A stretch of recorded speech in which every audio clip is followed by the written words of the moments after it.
দেশৰ প্ৰধানমন্ত্ৰী আজি অসমলৈ আহিব আৰু এই দিনটোতে আমি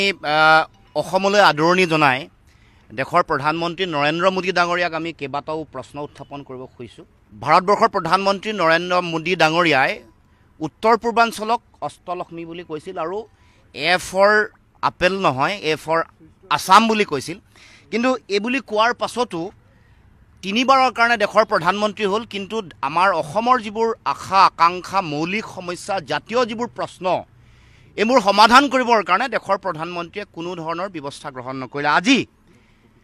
অসমলৈ এটা বিশেষ দিনত আহিব খোজা দেশৰ প্ৰধানমন্ত্ৰীক আমি প্ৰশ্ন কৰিব খুজিছোঁ যে অসমত সোমাই থকা বিদেশী কেতিয়া চিনাক্তকৰণ কৰিব, কেতিয়া বহিষ্কৰণ কৰিব। দেশৰ উচ্চতম ন্যায়ালয়ে ভিত্তিবৰ্ষৰ অসম চুক্তিৰ ভিত্তিবৰ্ষৰ ওপৰত নিৰ্দেশনা দি কৈছিল যে ৭১ পিছত অহা যিসকল বিদেশী আছে তেওঁলোকক চিনাক্তকৰণো কৰিব লাগে, তেওঁলোকক বিতৰণ কৰিব লাগে, বহিষ্কৰণ কৰিব লাগে। এতিয়া দেশৰ প্ৰধানমন্ত্ৰীলৈ আমাৰ প্ৰশ্ন যে এই বিদেশীসকলক কেতিয়া চিনাক্তকৰণ কৰিব আৰু কেতিয়া তেওঁলোকে বহিষ্কৰণ কৰিব। ২০১৪ চনৰ নিৰ্বাচনৰ সময়ত, লোকসভা নিৰ্বাচনৰ সময়ত এটা সমাৱেশত দেশৰ প্ৰধানমন্ত্ৰীয়ে কৈছিল যে ১৬ মে'ৰ পিছত বিদেশী তালি টোপোলা বান্ধি অসমৰ পৰা যাব লাগিব। এতিয়া দেশৰ প্ৰধানমন্ত্ৰীলৈ আমাৰ প্ৰশ্ন যে অসমত থকা বিদেশীয়ে কেতিয়া তালি টোপোলা বান্ধিব। অসম চুক্তিৰ ৬ নম্বৰ দফা কেতিয়া কাৰ্যকৰী কৰিব। যিখন প্ৰতিবেদন ইতিমধ্যে উচ্চস্তৰীয় সমিতিয়ে প্ৰস্তুত কৰিছে, আমি দেশৰ প্ৰধানমন্ত্ৰীলৈ আমি প্ৰশ্ন কৰিব খুজিছোঁ, এই প্ৰতিবেদনখন তেওঁলোকে গ্ৰহণ কৰিলেনে, তেওঁলোকৰ হাতত পৰিছেনে। তেওঁলোকৰ কেন্দ্ৰীয় গৃহ মন্ত্ৰণালয়ৰ যিগৰাকী যুটীয়া সচিব, সেই সময়ৰ সমিতিখনৰ সদস্য সচিব সত্যেন্দ্ৰ গাৰ্গে কিয় এই প্ৰতিবেদনত স্বাক্ষৰ নকৰিলে, চহী কিয় নকৰিলে, দেশৰ প্ৰধানমন্ত্ৰীক আমি প্ৰশ্ন কৰিব খুজিছোঁ। কাৰণ দেশৰ গৃহমন্ত্ৰী অমিত শ্বাহে ৰাজ্যসভাৰ মজিয়াত ২০১৯ চনৰ ১১ ডিচেম্বৰত কৈছিলে যে প্ৰতিবেদনখন দিয়াৰ লগে লগে এসপ্তাহৰ ভিতৰত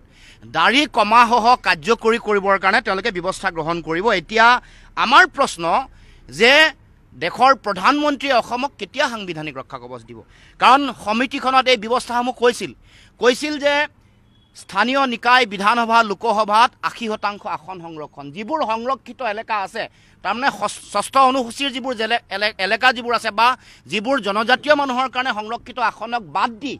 ৮০% আসন সংৰক্ষণৰ কথা এই প্ৰতিবেদনত উল্লেখ কৰিছে। তাৰ উপৰিও কেন্দ্ৰীয় অৰ্ধকেন্দ্ৰীয় অসমৰ চৰকাৰী চাকৰি আৰু ৰাজহুৱা খণ্ডৰ উদ্যোগত ৮০% আসন সংৰক্ষণৰ কথা আছে, অসমৰ প্ৰাৰ্থীৰ কাৰণে আসন সংৰক্ষণৰ কথা আছে। তাৰ উপৰিও ব্যক্তিগত খণ্ড আৰু পাব্লিক প্ৰাইভেট পাৰ্টনাৰশ্বিপ মোডত থকা যিবোৰ চাকৰি বাকৰি, তাত ৭০%, তাত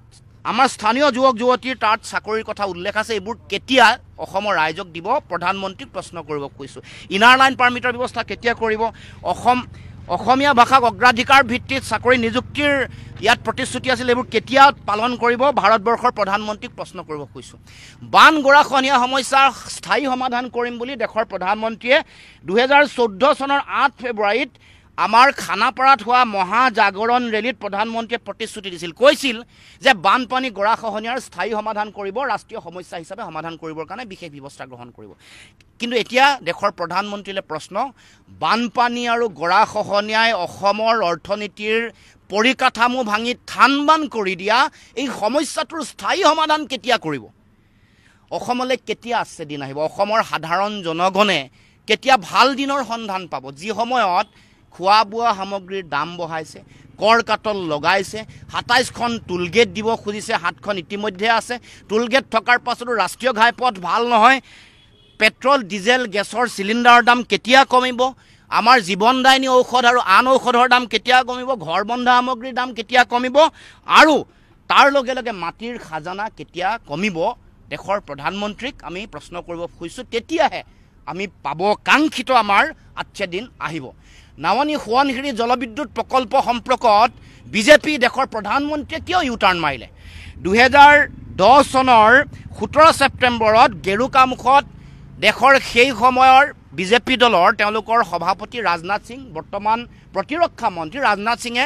ৰেলীত তেওঁ এটা বিশাল সমাৱেশত অংশগ্ৰহণ কৰি কৈছিল যে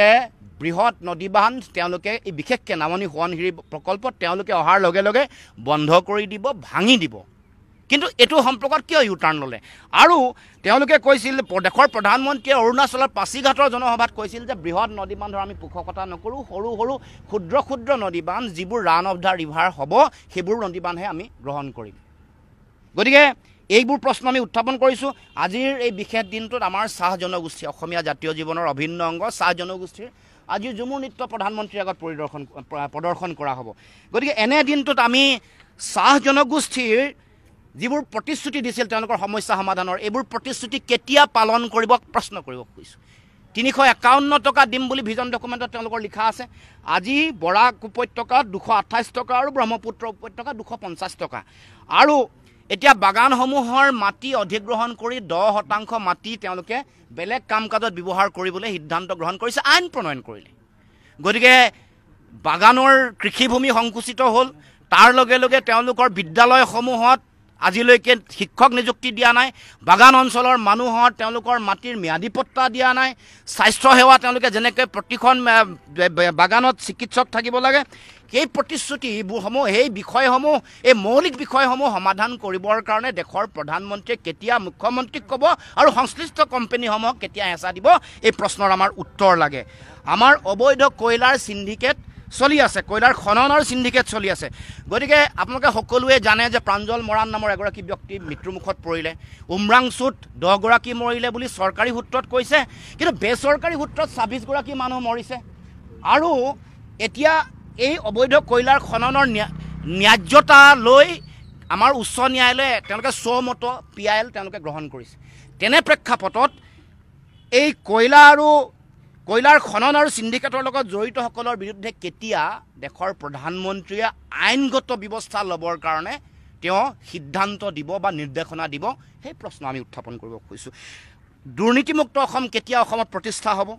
15 লাখ টকা কেতিয়া একাউণ্টত জমা হ'ব কৃষকৰ আইন কেতিয়া দুগুণ হ'ব অসমৰ বিশেষ ৰাজ্যৰ মৰ্যাদা কৰ্তন কৰি দিয়া হ'ল 90:10% আছিলে এইটো কেতিয়া অসমক ঘূৰাই দিব এই প্ৰশ্ন আমি উত্থাপন কৰিব খুজিছোঁ তাৰ উপৰিও আমি অসমত 7খন টুলগেটৰ ঠাইতে 27খন দিব খুজিছে এই টুলগেটসমূহৰ টুলগেট দিয়াৰ পাছতো আমাৰ অসমৰ বাট পথৰ অৱস্থা অতি শোচনীয় এইসমূহ কেতিয়া ভাল হ'ব স্মাৰ্ট মিটাৰ অসমত দিছে কেন্দ্ৰীয় চৰকাৰৰ উদ্যোগ মন্ত্ৰণালয়ৰ ফালৰ পৰা নিৰ্দেশনা জাৰি কৰা হৈছিল যে স্মাৰ্ট মিটাৰ কেৱল মাত্ৰ বাণিজ্যিক প্ৰতিষ্ঠানসমূহত পৰ্যায়ক্ৰমে অৰ্থনৈতিক অৱস্থা চাইহে এইবোৰ দিয়া হ'ব কিন্তু অসমৰ সৰ্বসাধাৰণ ৰাইজক জাপি দিয়া 23 লাখ স্মাৰ্ট মিটাৰ কেতিয়া উঠাই দিয়া হ'ব কেন্দ্ৰীয় চৰকাৰৰ নিৰ্দেশনা উলংঘা কৰি অসমৰ মুখ্যমন্ত্ৰীয়ে জাপি দিয়া 23 লাখ স্মাৰ্ট মিটাৰ সাধাৰণ জনতাৰ মাধমাৰটো স্মাৰ্ট ডকাইতটো কেতিয়া অসমৰ পৰা উঠাই দিয়া হ'ব সেই প্ৰশ্ন উত্থাপন কৰিছোঁ ভাৰতবৰ্ষৰ প্ৰধানমন্ত্ৰীয়ে মাতৃভাষাৰ শিক্ষাৰ কথা কৈ আহিছে তেওঁ আনকি অভিযান্ত্ৰিক শিক্ষা চিকিৎসা বিজ্ঞানৰ শিক্ষাও মাতৃভাষাত ল'ব লাগে কাৰণ মাতৃভাষাত লোৱা শিক্ষাৰ যিসকল ছাত্ৰ ছাত্ৰী তেওঁলোকৰ গৱেষণা সৃষ্টিশীলতা উচ্চ মানদণ্ডৰ হয় বুলি দেশৰ প্ৰধানমন্ত্ৰীয়ে বিভিন্ন বক্তব্যত আগবঢ়াইছে আৰু তাৰ কাৰণে প্ৰতিখন ৰাজ্যত এখন ন্যূনতম মাতৃভাষাত চিকিৎসা মহাবিদ্যালয় আৰু অভিযান্ত্ৰিক মহাবিদ্যালয় হ'ব লাগে বুলিও তেওঁ ইতিমধ্যে নীতি এটা তৈয়াৰ কৰিছে কৰাৰ পাছতো অসমত মাতৃভাষাৰ মাধ্যমৰ বিদ্যালয়সমূহ যে ধ্বংসৰ গৰাহলৈ গৈ আছে 8000খন মাতৃভাষাৰ মাধ্যমৰ বিদ্যালয় যে মৃত্যুমুখত পৰিছে সেইবোৰ পুনৰুদ্ধাৰ কৰিবৰ কাৰণে মাতৃভাষাৰ মাধ্যমৰ বিদ্যালয়সমূহৰ ধ্বংসযোগ্য কেতিয়া নিয়ন্ত্ৰণ কৰিব সেই প্ৰশ্নৰ উত্তৰ অসমৰ ৰাইজক লাগে গতিকে দেশৰ প্ৰধানমন্ত্ৰী অসমলৈ আহিছে আদৰণি জনায়ো পৰম দুখ ক্ষোভ আৰু আমি ব্যথাৰে নিজকে দেশৰ আটাইতকৈ শক্তিশালী প্ৰধানমন্ত্ৰী বুলি কোৱা জাহিৰ কৰা প্ৰধানমন্ত্ৰী ডাঙৰীয়াৰ এই জাতীয় মৌলিক প্ৰশ্নসমূহ উত্থাপন কৰি ইয়াৰ উত্তৰ আমি বিনয়েৰে বিচাৰিছোঁ আৰু যদি তেওঁ অসমলৈ আহি এই মৌলিক প্ৰশ্নসমূহৰ যদি উত্তৰ নিদিয়ে তেতিয়া ভাবিম যে আচলতে এ ফৰ আছাম বুলি কোৱা কথাটোৰ কোনো যুক্তিযুক্ততা নাই এইটো এটা নিৰ্বাচনী কেৱল মাত্ৰ শ্লোগানহে আছিল